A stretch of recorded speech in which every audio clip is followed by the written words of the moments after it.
Okay. So yeah, welcome everybody. Thanks for being here this evening. I'm Oren Kadosh, an organizer with the Labor Network for Sustainability. I want to say thanks to everyone for being here.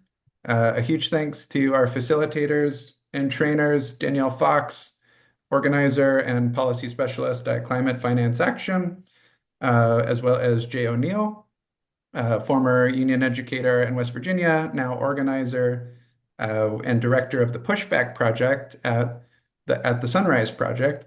Um, and we also have with us a guest. Huge thanks to John O'Shafer, who just landed at the airport and in order to make it on time is still in the airport. And we are very grateful. Longtime union organizer, public sector worker, strategic campaigner, all-around champion of the common good, here to share insights from the work he's been doing with California Common Good on holding CalPERS fund in California accountable and transparent. Accountable and transparent, two keywords for our power tools this evening on their toxic investment risk and reinvesting in the social good. Uh, so yeah, just 1 minute framing here. We come together in a moment of climate chaos, and of course, where vulnerable communities, the working class, and the public good are under severe attack. It's no secret. Everybody's feeling, uh, these impacts. Um, uh, it's basically a vicious class war, is the current state of affairs. And in our public sector, this state of affairs comes onto a long-standing regime of insecure, unstable, unequal, and racialized public funding systems, um, undergirded by a reliance on corporate and Wall Street-backed extractive debt financing for our school bonds, our municipal funding, along with a new wave of austerity at the state and local budget levels, resulting in cuts and closures to critical public school systems, to critical workers and care services, and other social institutions. Now add to that a crashing of the global economy by an idiotic and authoritarian White House regime, which of course means volatility and destruction where lots of our pension value is tied up in corporate America. And if that isn't enough, maybe your community then gets hit by a hurricane or a flood or fire or toxic smoke. Maybe your schools are crumbling from a lack of investment, or a wave of extreme temperatures hits that are ticking up and up.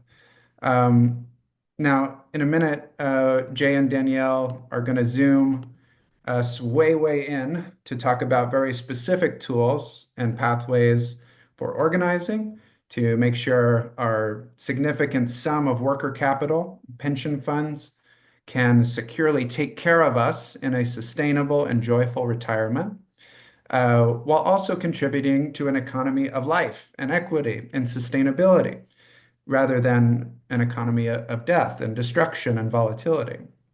Uh, so this won't be a discussion about winning divestment legislation or regulation per se, though it's worth noting that divestment is the official policy enacted through resolution of some major international unions like the American Federation of Teachers, like AFSCME, state and municipal employees. And there is a previous and current history of hard work and organizing in those respects. Some of those folks here with us tonight. But this is rather a discussion about specific mechanisms and strategies through which to build power in your fund with your union and your community in order to secure the true value of our deferred wages and ensure a dignified and joyful retirement. So um, uh, everyone knows where we're at on the climate clock. We're at 1.5 degrees. It could not be more dire. But let's think about what we want to be investing in: a virtuous cycle of public sector and worker-owned finance and resilience, and then the mechanisms in our funds that we build through to make the necessary interventions. Our pensions are a reservoir of immense public power. if only we could organize to wield them that way. So with that, I will pass it off to Jay to kick us off. Thanks, Oren. I am going to share my screen and we'll get started. Okay, we good? We can see that? Yeah. Okay. Um, so yeah, what we're going to talk tonight about is to how do we hold our pension systems accountable? And I'm going to start with what's happening this week, right? Lots of anxiety about financial markets. This was a headline. Oops, let me go back. This was technical difficulties, y'all.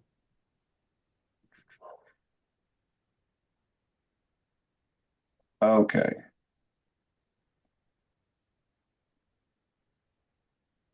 we're gonna get it. There we go. This was a headline earlier this week in the New York Times. How to protect your retirement savings now as markets plunge. You've probably heard people saying, oh my God, my 401k, talking about all these things. And if you look at the market for the past week, it's been all over the place. And you have to think if unfortunately you had decided to retire this week and you were counting on a 401k, you're in a much worse place than you were a week ago because the market is so much lower now. Um, but I know on this call, we're talking to a lot of public employees. And so I wanted to highlight the difference with an actual pension versus a 401k. As Orr mentioned, I was a teacher, and when I first started teaching, it was in California, and so I'm still in the CalSTRS system. I actually got this email this week from CalSTRS, so I'm just clipped part of it here. And basically, they're trying to reassure people because it'd been so stressful this week with all the financial news. And the real part, if you look in the second paragraph here, just read it for you. It says your retirement benefit is stable because it is guaranteed based on a formula in state law. In other words, your retirement benefit won't decrease due to economic or market volatility. Because you have a public pension, your benefits are set based on the formula that's worked out on how many years you worked there. So if you retired last week, if you retired this week, it's the same amount of money, unlike a 401k that is just based on whatever the market is doing at that moment. This is why pensions are so good. And unions fought long and hard to have defined benefit pensions like this. You know? And they help ensure that our public sector workers have a stable, dignified retirement.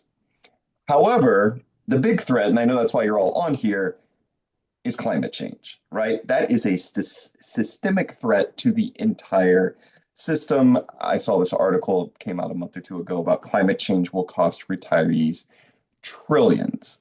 It's a real risk. And when we're talking about public pensions, we have to be thinking not just about the people that are retiring like next week or next year, but people who are just entering the profession and are maybe retiring 30, 40, 50 years from now, right?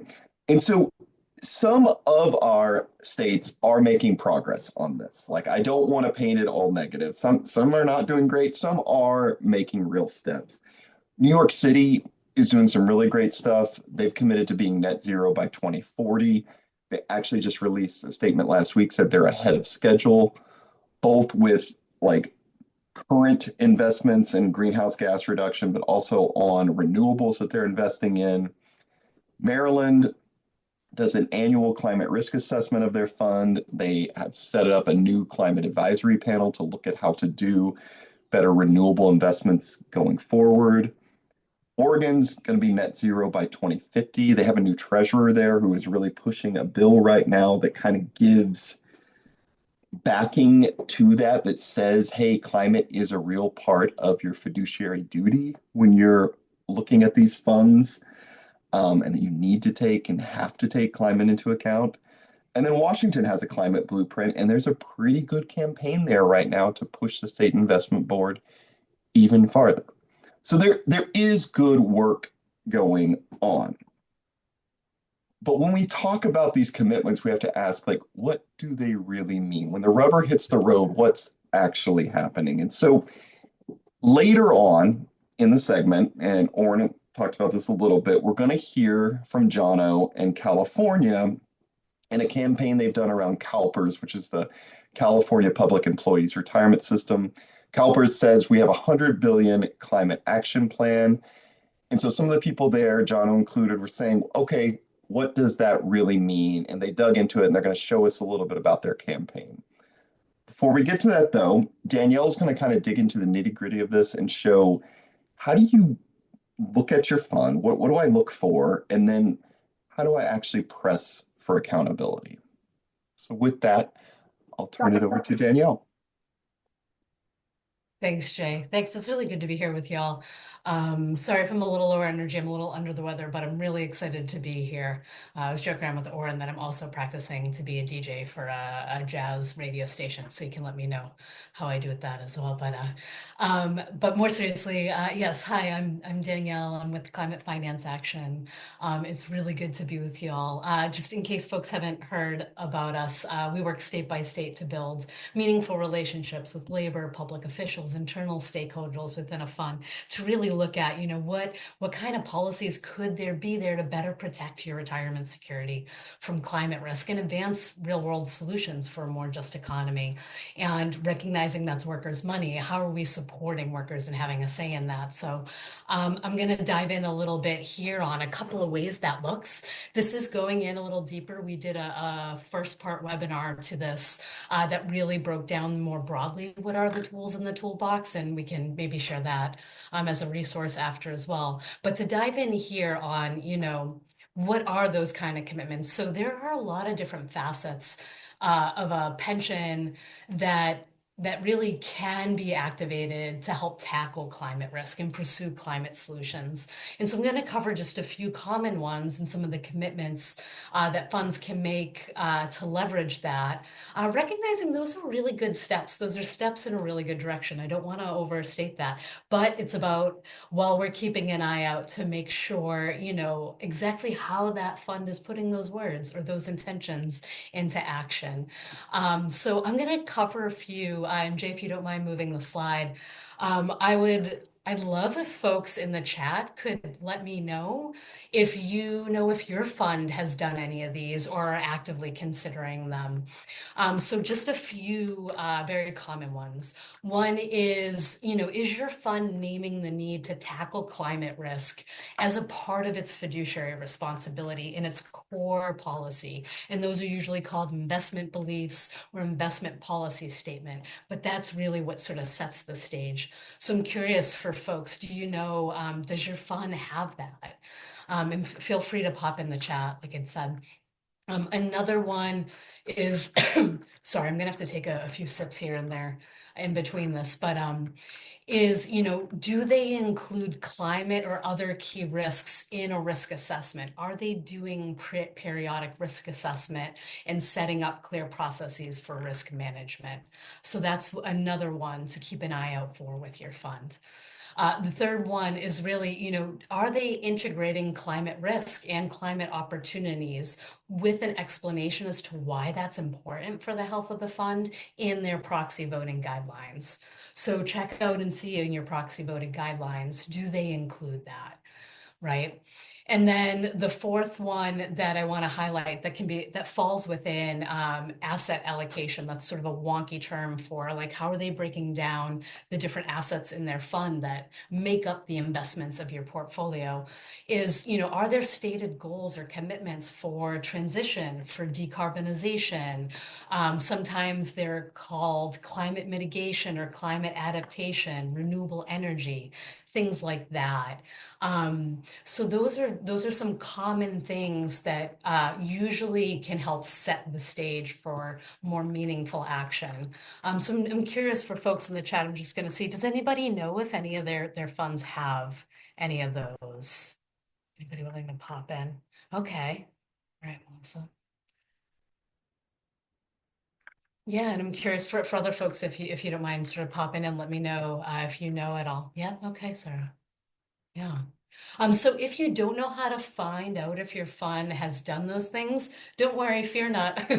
Um, we'll share a guide on how to find out at the end when we cover the resources. And that guide will also include other resources that kind of demystify pension policies and how to power map and influence map your fund, which later on Jono is going to cover just why that's so important in just a moment. But those are some things to really look out for. Thanks for bearing with me. But these statements and these policy guidance, they really are key, right, for to be able to tackle climate risk and to drive more responsible corporate behavior. But the real success, right, is how they're implemented and how we know if those outcomes really are shifting climate risk reduction and increasing opportunities to a more sustainable economy and protecting your retirement security.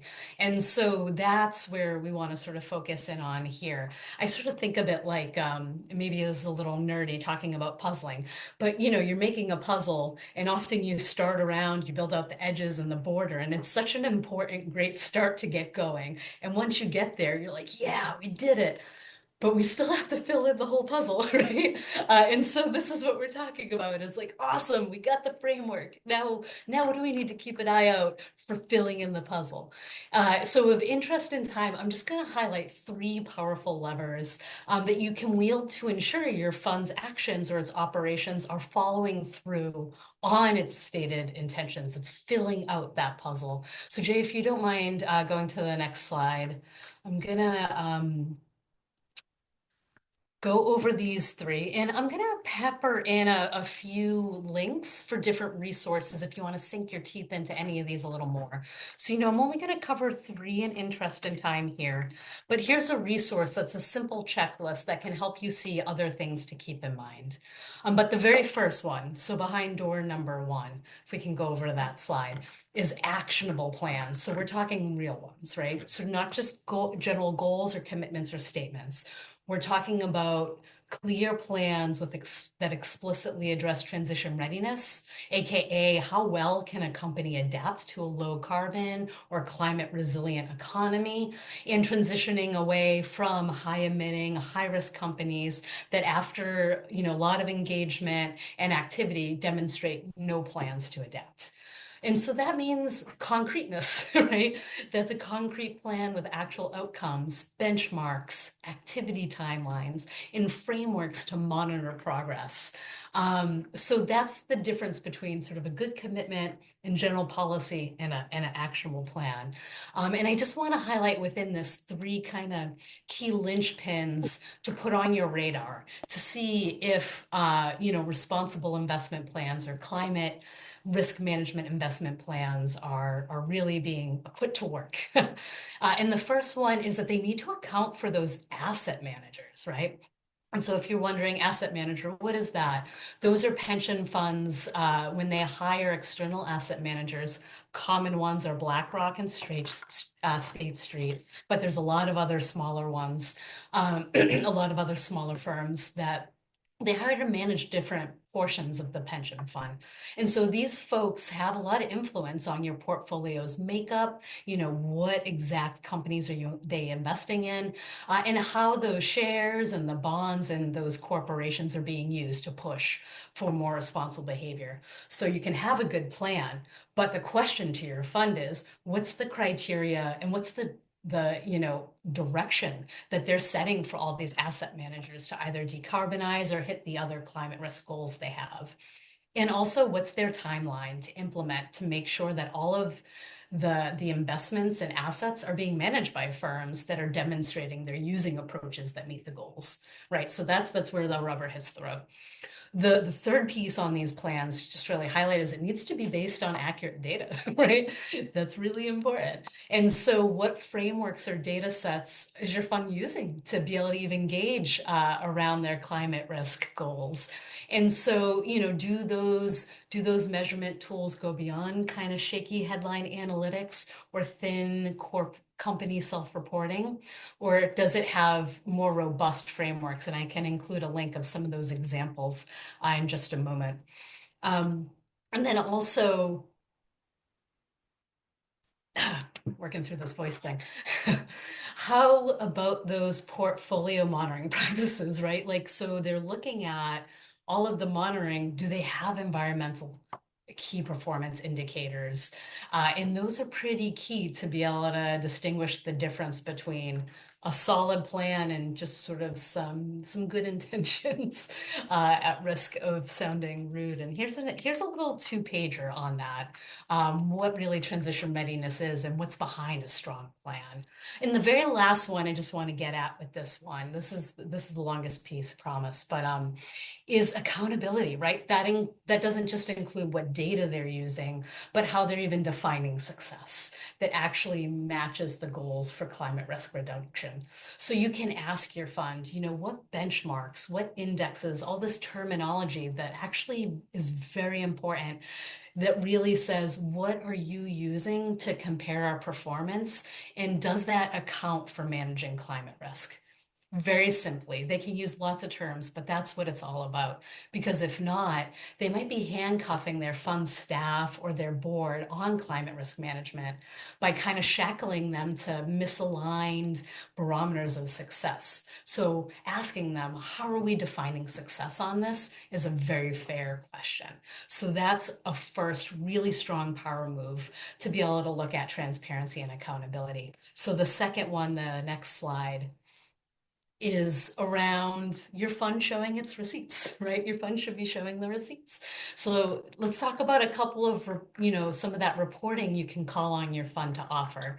And I know I'm covering a little bit of the nerdy stuff, but behind all these levers is hidden power, right? And is opportunity to get movement. So this, with reporting, isn't about asking for extra things. This is about the fact that effective governance of your pension fund includes transparency. And that transparency means clear, accessible information and language. So what are some things that you could ask to be able to demonstrate transparency and accountability on this, right? One is on investing. What are their performance reviews across all assets on climate risk and on climate solutions investing goals that they might have set? If they are doing risk assessments, what's the transition readiness? What does that look like? Where's your fund vulnerable, and where is it making really good progress?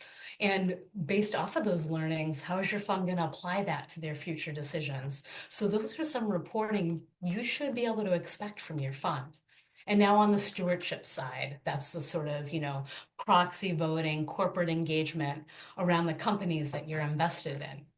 Well, going into shareholder season, which is the time when all companies have their annual meetings and there's lots of voting on both the leadership and their corporate practices, you should be able to ask your fund, what are our voting and corporate engagement plans and priorities, and why? How does that connect with our understanding of risk in our fund? During the season, you should be able to ask for progress updates. How are we doing on this? And then after the season, what were the results, right?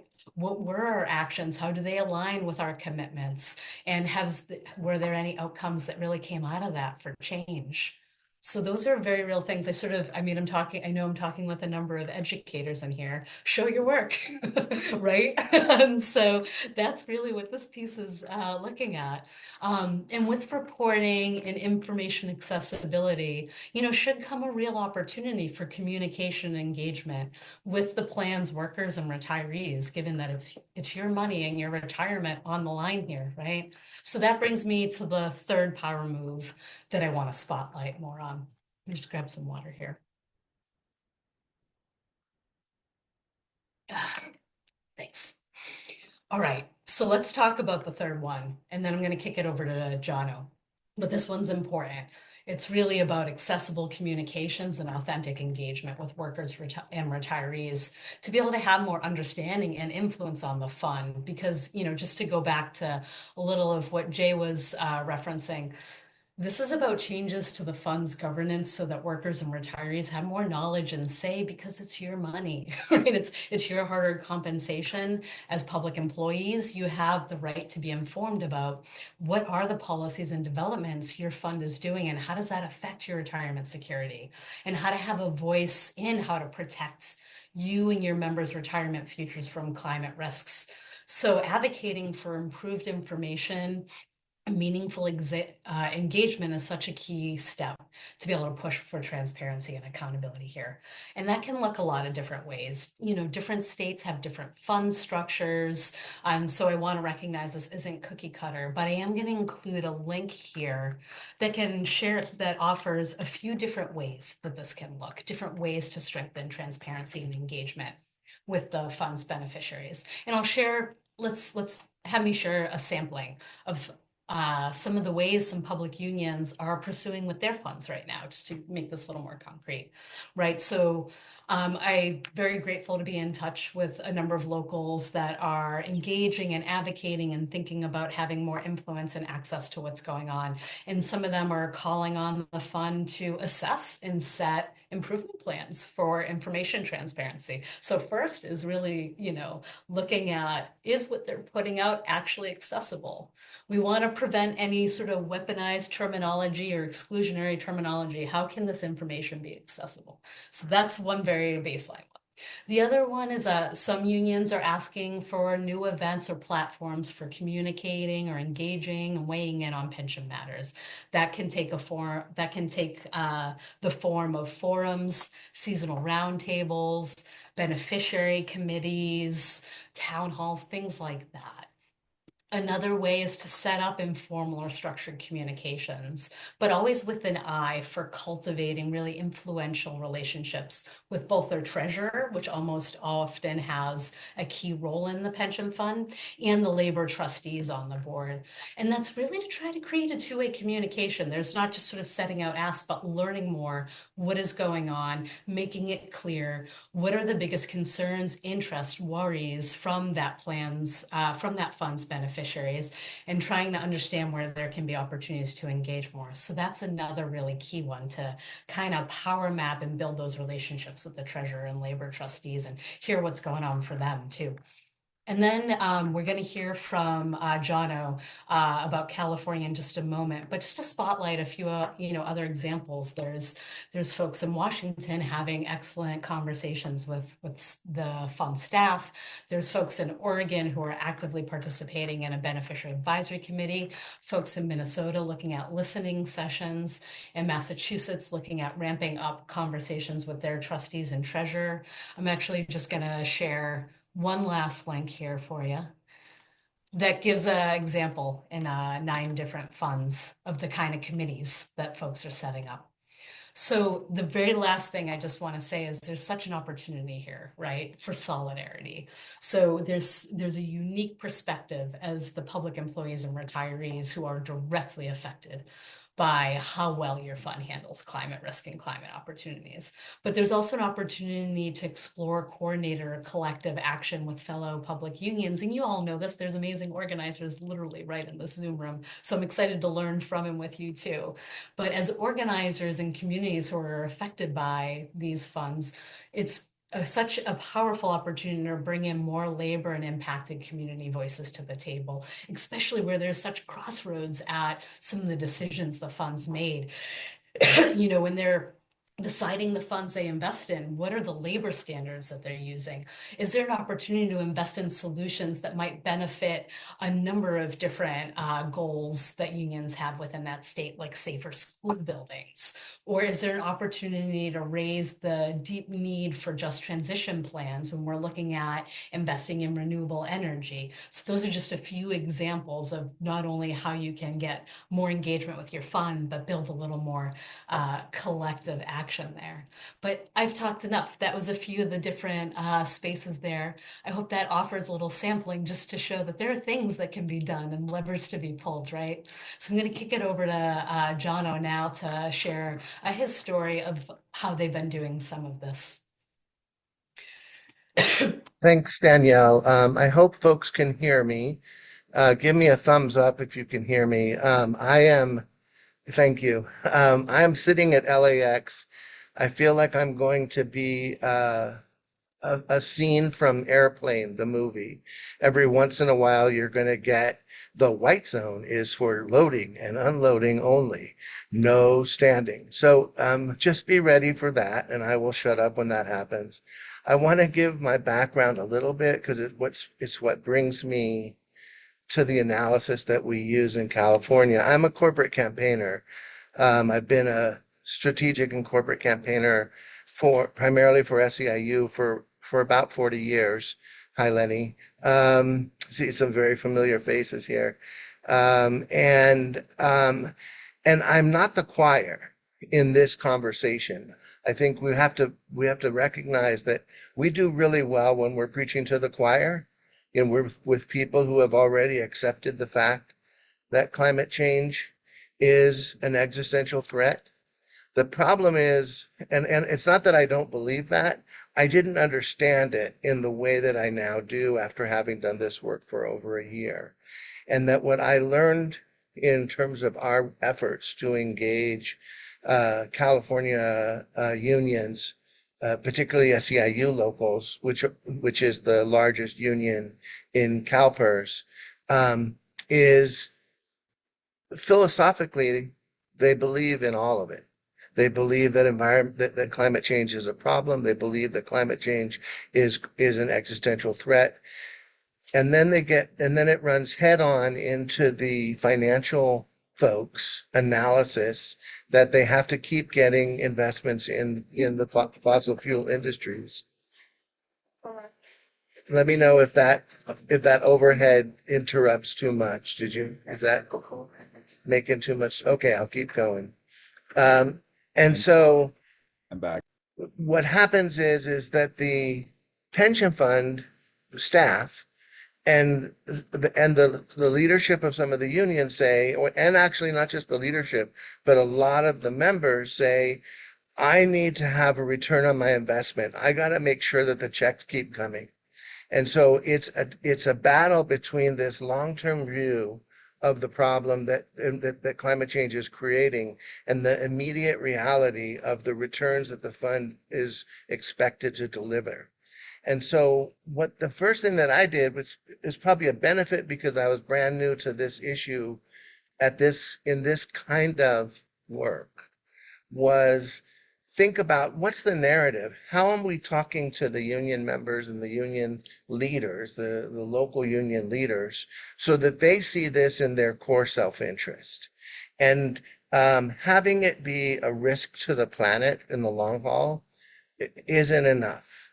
And having it be, frankly, this 1.5, 2, 3 degrees issue is not enough because people live in the month to month of their retirement security. And so actually, I think it was some of the stuff that Labor Network on sustainability has done work around, which was really developing a narrative that talks about how climate change is undermining the current reality and for public service workers and the communities they serve, that it's costing our public entities money on a current basis, not on a future basis. That, the most recent horrible fires in California are in some ways a perfect backdrop to the crisis, which is Los Angeles lost $250 billion of economic development as a result of those fires. No one can deny that there's going to be a huge suck out of the resources available for public services in order to rebuild Los Angeles. And so putting things in that context so that it's very current and very present was really central and essential to our ability to organize the workers and the unions that they belong to before we even get to the conversation about the CalPERS board and what we're doing at CalPERS. And then there's the other aspects of it, that it increases health problems and insurance costs, which we bargain over on a daily basis, that there's the disaster funding, and that it's undermining revenues and budgets. And then there's the second tier, which is pointing out the bad investments in companies that are undermining our communities. In the last 4 or 5 months, the LA Times did an amazing article that detailed how California pension funds are investing in Blackstone, the real estate company, which is quadrupling rents in way higher than competitor companies, and really undermining life for workers on a daily basis. So go ahead to the next slide.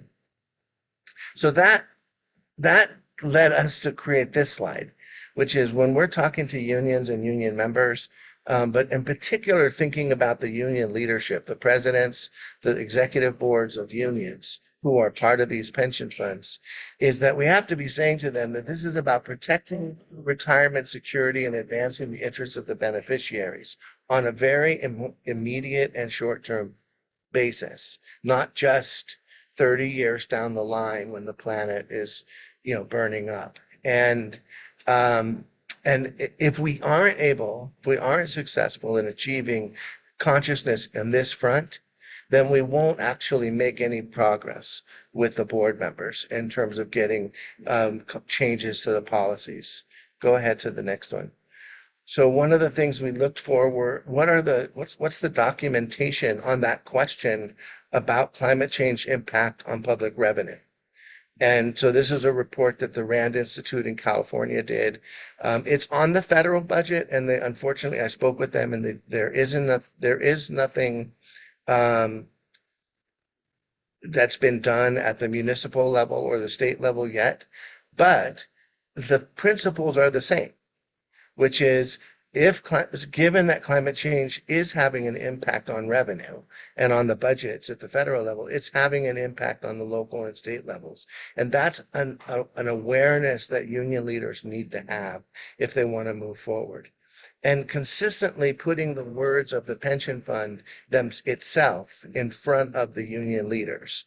So here's a statement by CALPERS from November 23, that they said, refusing to move toward climate solutions puts our investments at risk, which is counter to our fiduciary duty. So if we can counteract it's bad for return, if we deal with environmental issues with the words of the pension fund, then we can move forward and build consensus.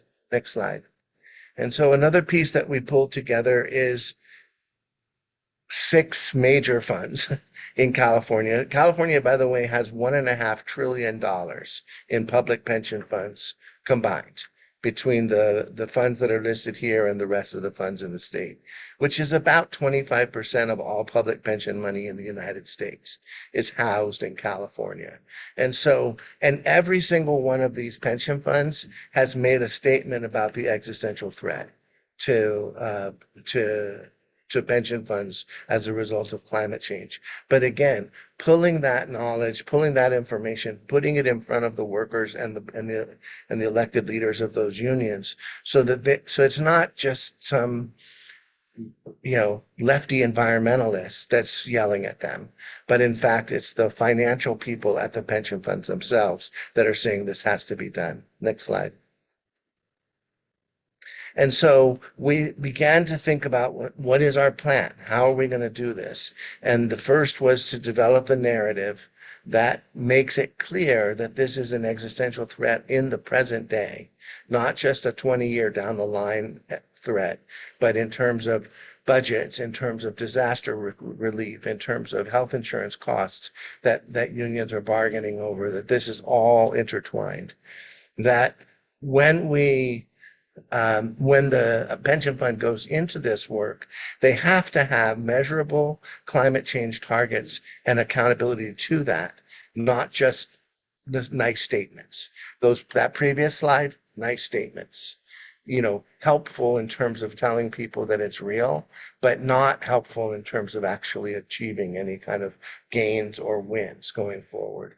And then the third piece that we added to the puzzle is that CalPERS is $500 billion. It's the biggest pension fund in the country.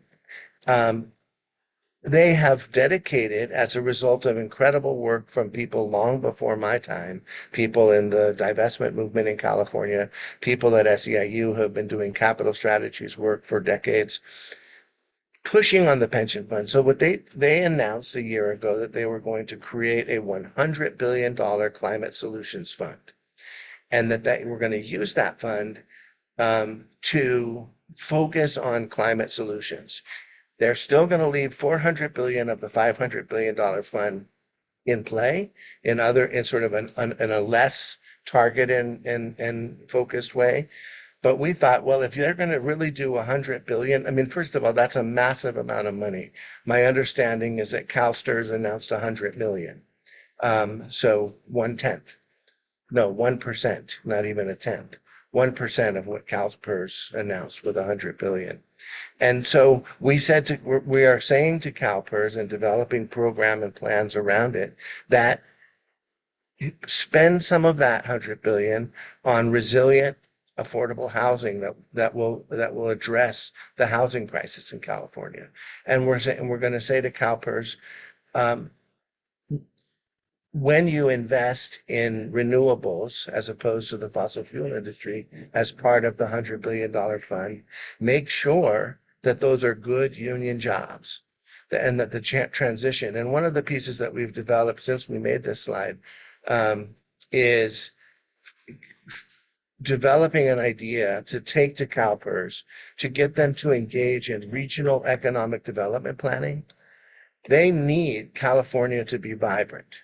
It's in their fiduciary interest for California to be vibrant. So they should be at the table when places like Kern County, which is home to a massive fossil fuel industry, or Contra Costa County, are in the process of transitioning, so that they are at the table and helping fund and invest in that transition to resilient, renewable energy and other industries that will be replacing. There's an article which we can send around later because I didn't get it together and get it to Danielle and Jay and Oren ahead of time. But there's an article in a magazine called Noema that I found that says that renewable energy is now providing more revenue in Kern County than the fossil fuel industry. And Kern County is ground zero for the fossil fuel industry in California. And so the fact that green energy is producing more revenue for the county now is really quite phenomenal. And an example of how things can be different. Go ahead, next slide. So I would just want to summarize this section with this truism. And it comes from my corporate campaigning work much more so than this more recent, which is a very simple statement. You can't win if you fight the wrong target. And so when we're thinking about how are we moving the pension funds, we have to do a serious structural and systemic power analysis of who's in charge, who pulls strings, and how do we move those strings. And the second thing is we can't win if we hit the right target in the wrong place. While everybody, that I've sort of heard and read and talk about, understands that there needs to be divestment from the fossil fuel industry in the long run because it is destroying the planet. What I've seen with the work that I've been doing at CalPERS is they are dug in on not divesting. And so we can yell at them to divest, and then they're going to say no. Or we can think about how are we coming around on that issue in it from a different perspective, and how are we actually building the base of unions and the union members, the executive boards, the union leaders, to be carrying this forward. Because when those are the voices at the CalPERS board meetings, that's when we are in a much better position to win. Go ahead, next slide. And so I included some of the key questions that I use when I'm developing a strategic plan. So there's two sides of a fight, our side and the other side. More often than not, I have found that we do a really good job of understanding what we want and who we are. and we do a really bad job of understanding who we're up against and what they want.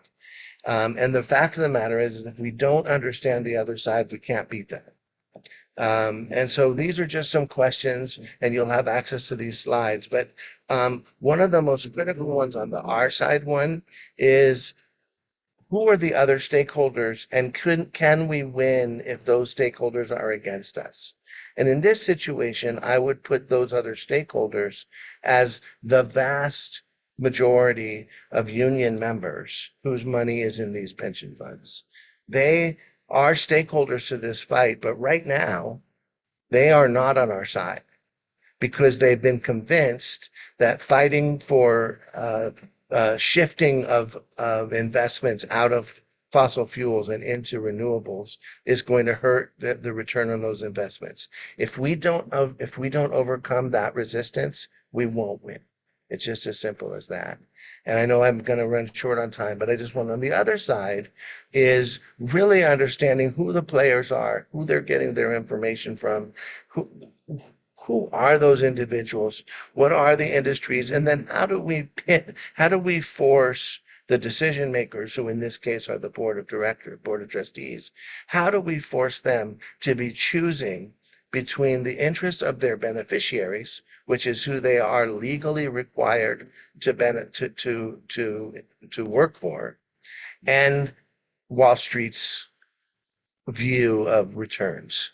And I think that if we can make that where the fight gets fought, the board cannot pick Wall Street over its beneficiaries. They have to pick their beneficiaries. It's their legal responsibility. And so that's kind of our strategic objective here, is to create that wedge. Let's go ahead. I think there's a couple more slides. So I just wanted to show you so we did this, right? We pulled the board of administration of CalPERS. I know their faces. We know what unions each one of the elected trustees is from. We know who in those unions are the people that we need to get to in order to have an impact on these trustees. And then on the I don't know which side it's on the screen, on my right side, starting with Fiona Ma, those are the non-elected trustees, but two of them, the treasurer, Danielle mentioned the treasurers before, the treasurer and the state controller, those are offices that the unions have a huge impact in getting elected, and then frankly have almost nothing to ask them for. We never have a plan for the treasurer, almost ever, in any kind of systematic way. We have governor plans, we have city council plans, we have mayor plans, we have state legislature plans. We're moving legislation a million miles a minute. But there's the treasurer of California, who currently Fiona Ma, she manages more money than anybody in the world except for the treasurer of the United States. I mean, maybe not quite the world, maybe fourth most money in the whole world, but second most in the whole country. She is literally at the decision moment with every Wall Street player in the country. If you want to underwrite a bond in California, you have to go through Fiona Ma. If you want to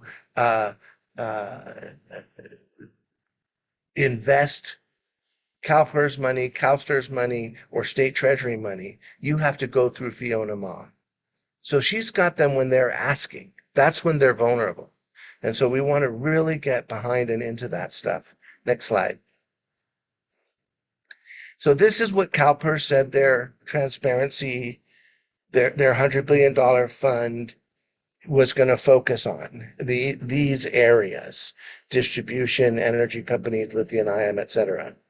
But there's nothing deeper than that in the CalPERS information bank that we could get to that says, what are those? So what we did was we put in a public records request for the actual investments that CalPERS is including in the $100 billion fund. Go ahead and click it to the next slide.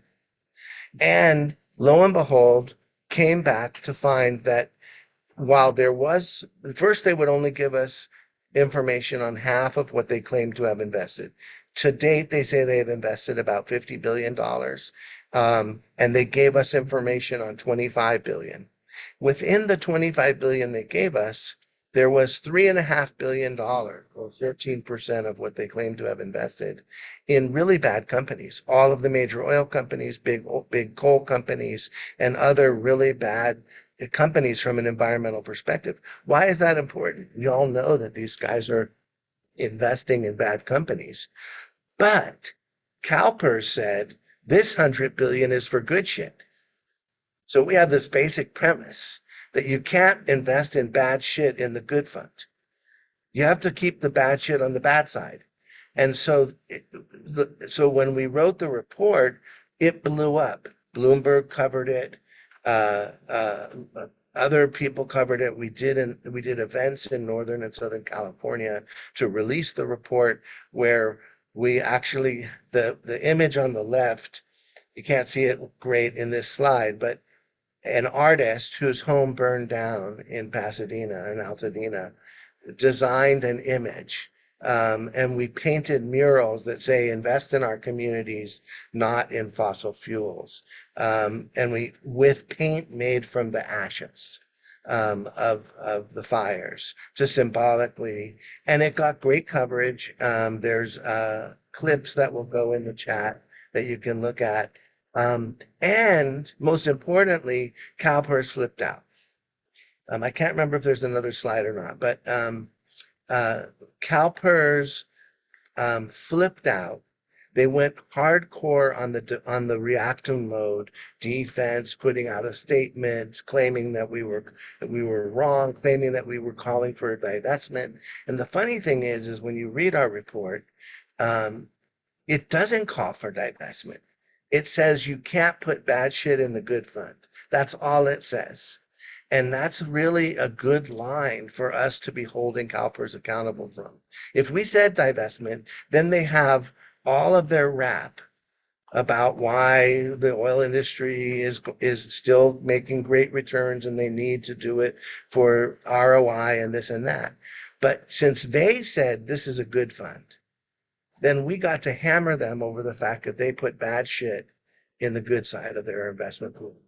And in the report, which will also be in the chat and I imagine sent out to folks, we came up with 5 basic demands that CalPERS should do with the fund, with the Climate Solutions Fund, not for their whole investment sort of portfolio of 500 billion, but for the 100 billion, we said, one, that um, that they had to adopt strong science-based definitions for all their climate solutions. 2, that they should exclude any companies who are on the Carbon Underground 200 list as part of from the Climate Solutions Fund. 3, that they should exclude any companies that have no credible transition plan to net zero from the Climate Solutions Fund. That they should disclose all investments in all asset classes within the fund annually, and that they should commit to an ongoing engagement program with CalPERS plan participants and stakeholders. And that becomes the foundation of our work going forward. So Al, I think that's where I'm stopping. I don't remember if there's another slide, Jay, or whoever's pushing the buttons. Up. No more, no more.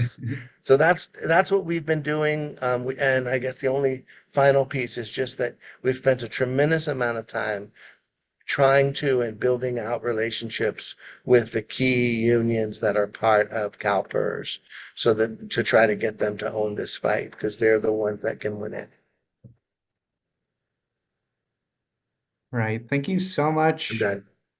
Yeah. I kick it back to you, Oren. Yeah. Can folks hear me okay?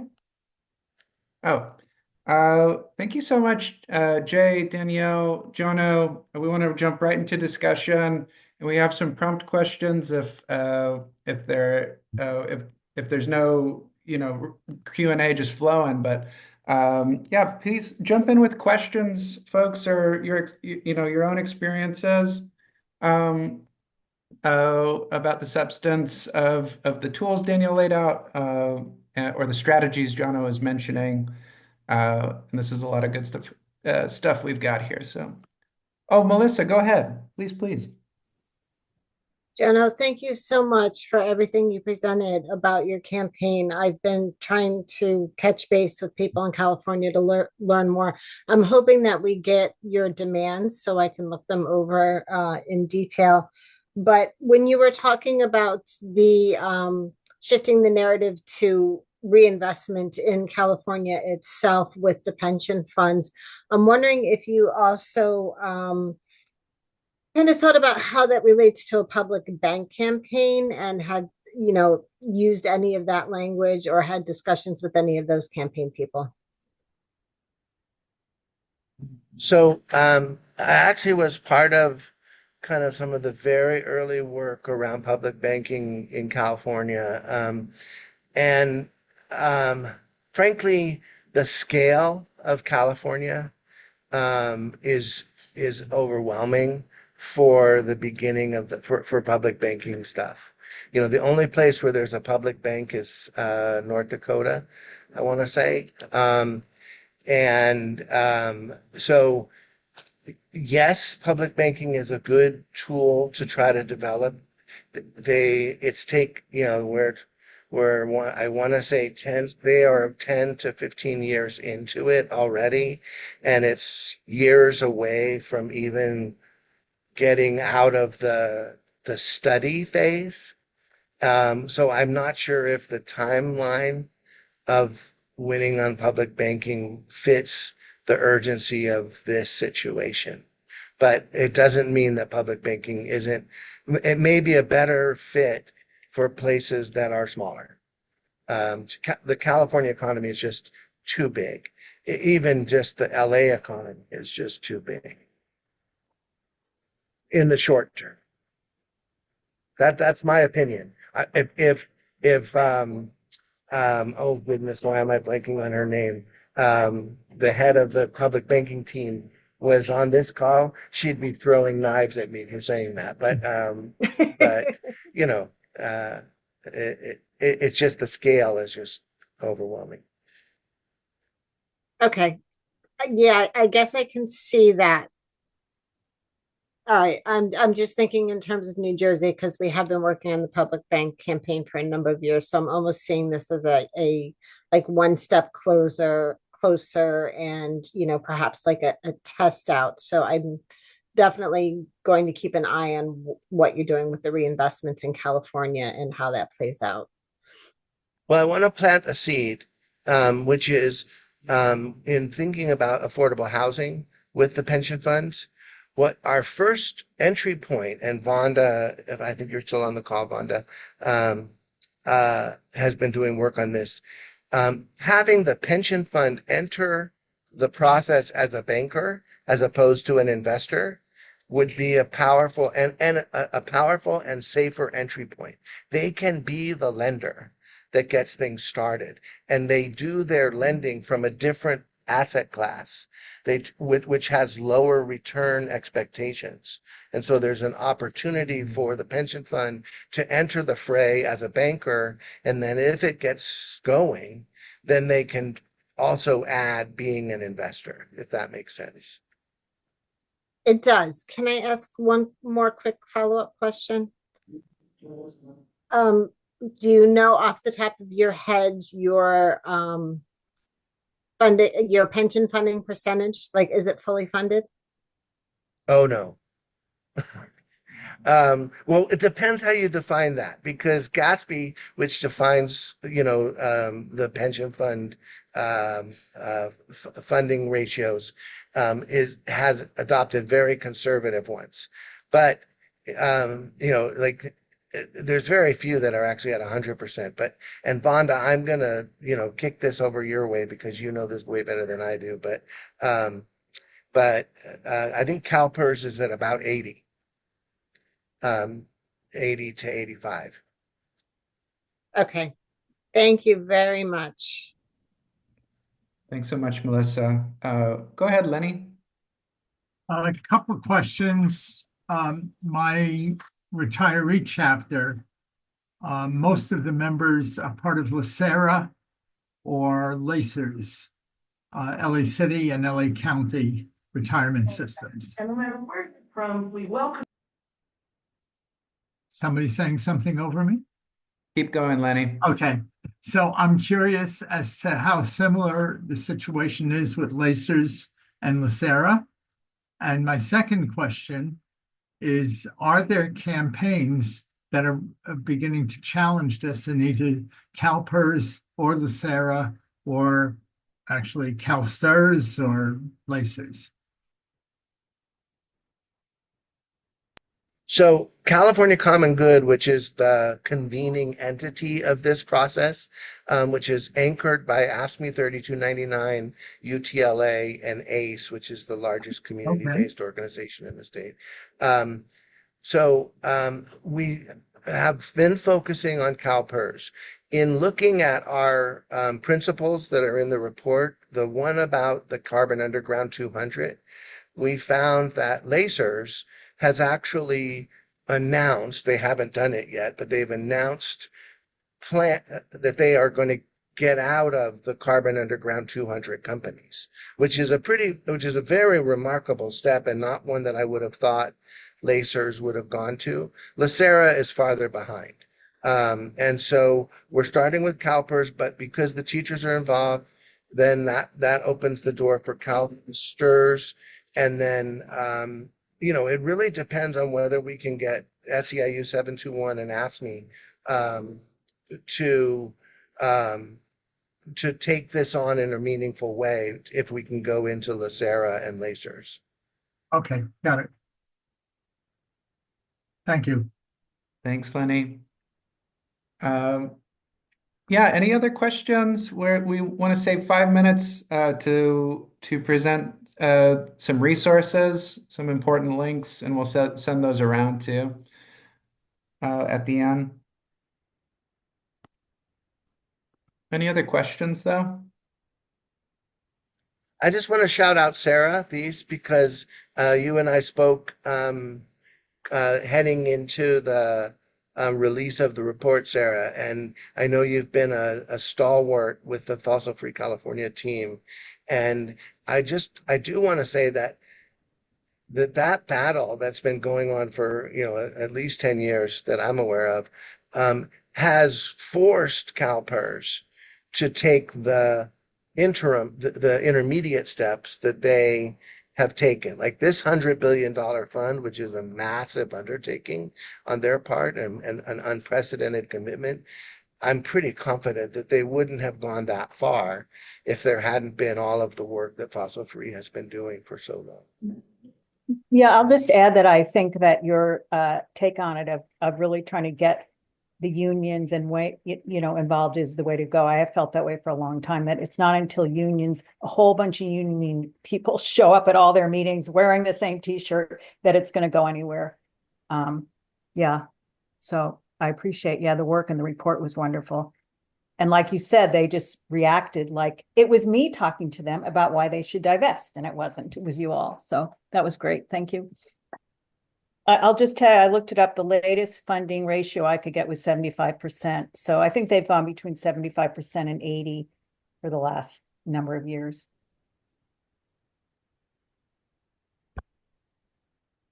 Thank you so much. Thanks, Sarah. We have 2 minutes and then we'll share some final resources. I don't know if anyone has any other questions, but maybe if someone wants to jump in on any efforts that you're actively taking on right now in your own fund. I know we heard some questions about it from people who are working in their own fund and taking on some of this info. But anybody else want to jump in with what they're doing or thoughts about what your union can be doing? Or what we can be doing within our own locals.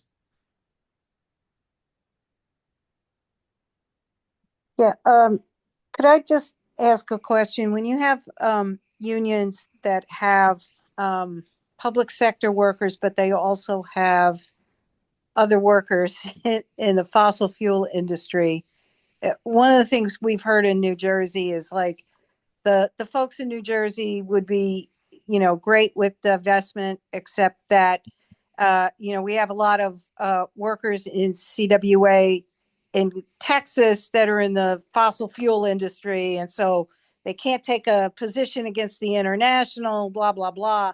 I mean, it just gets into this stupidity in terms of, you know, um, the union structure and stuff. So have you guys hit that? Is there any kind of advice on like how to get around that kind of stuff?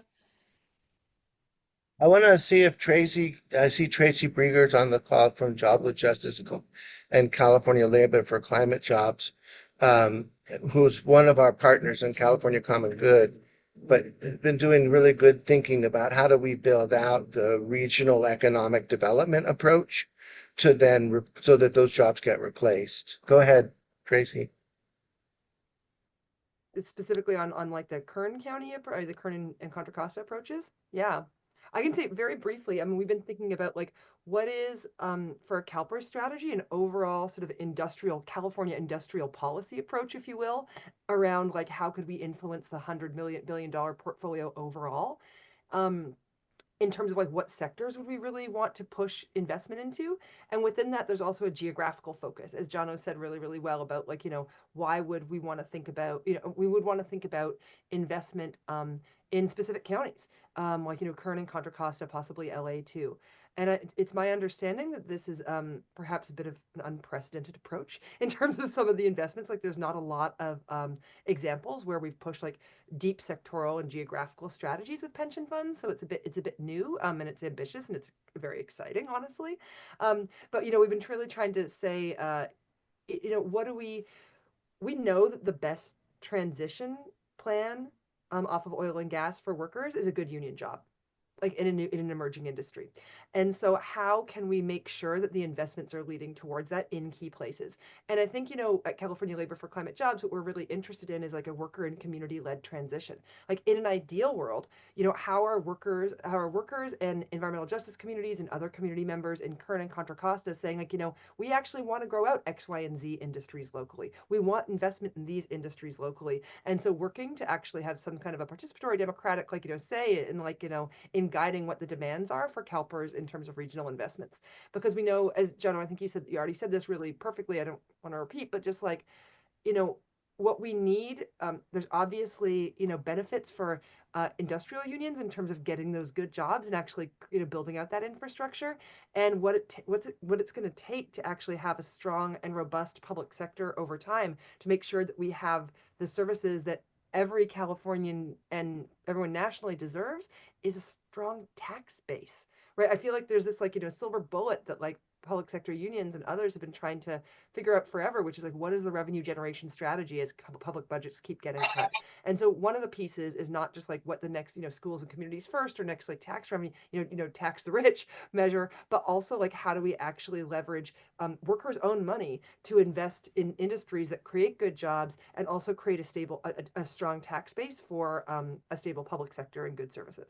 I don't know if that answers the question that you were thinking about, but happy to answer with John or others any other specific questions. But that's sort of how we've been thinking about it. Thanks, Karen, for the question. Thanks, Tracy, for jumping in. Okay, Jay's going to take us through a few minutes here to close us out with some resources. Yeah, and again, you're going to have these slides, so you'll have all these links, but just wanted to highlight some of the stuff we've got.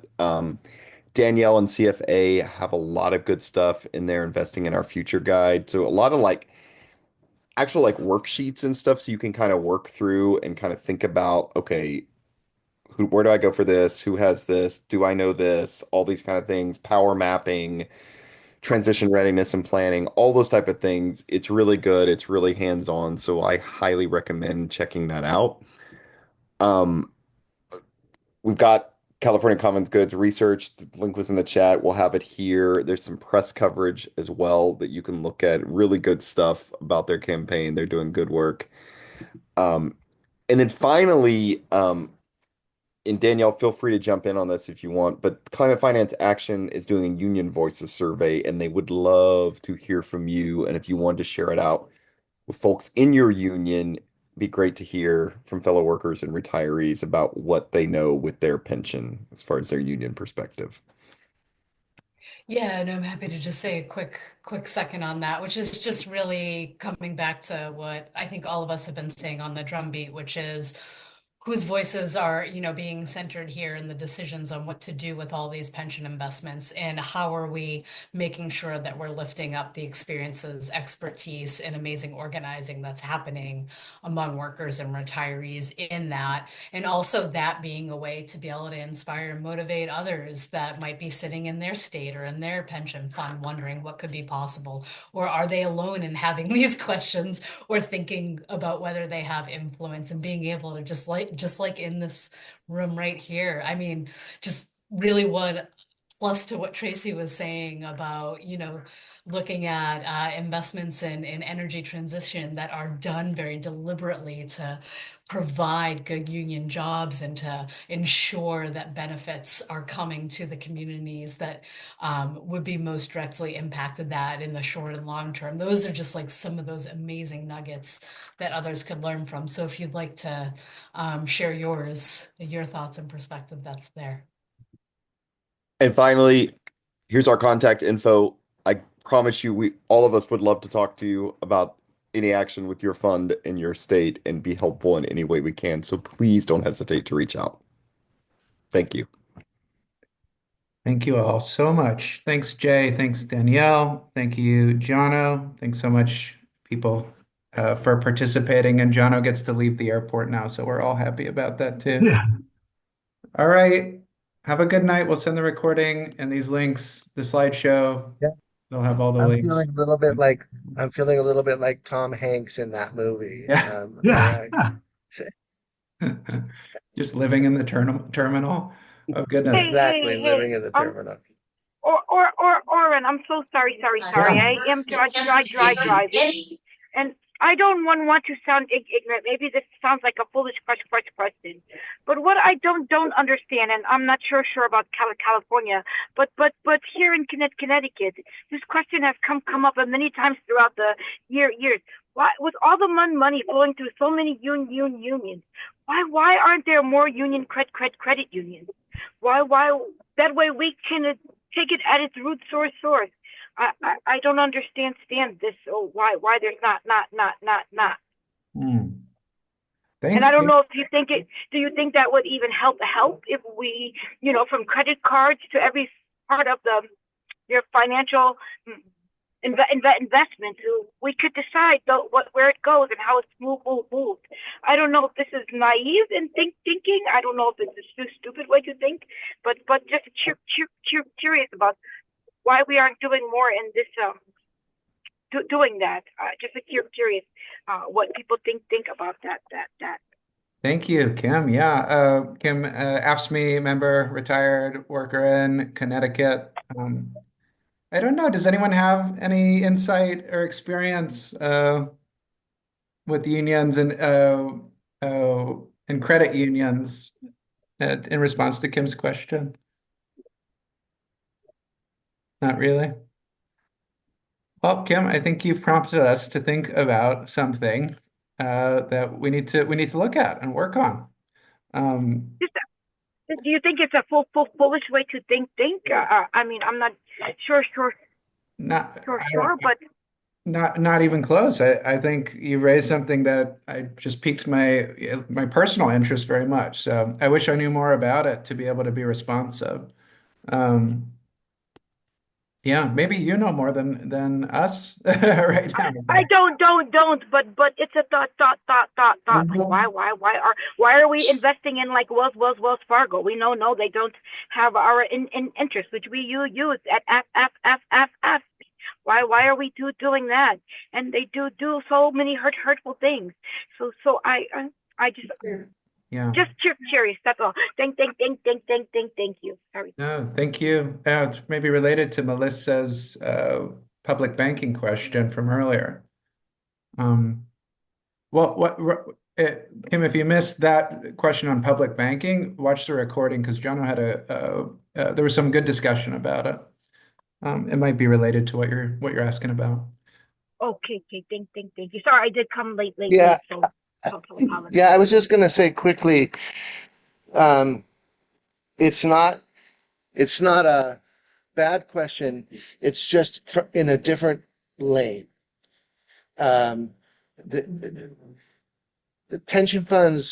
are pension funds have to invest in capitalism in order to deliver the returns needed to pay for their benefits. That's just, unfortunately, a fundamental reality of the system. So the question is, when they're investing in big capital, which is where they have to in order to get the returns they need, how do they do it in the most responsible way?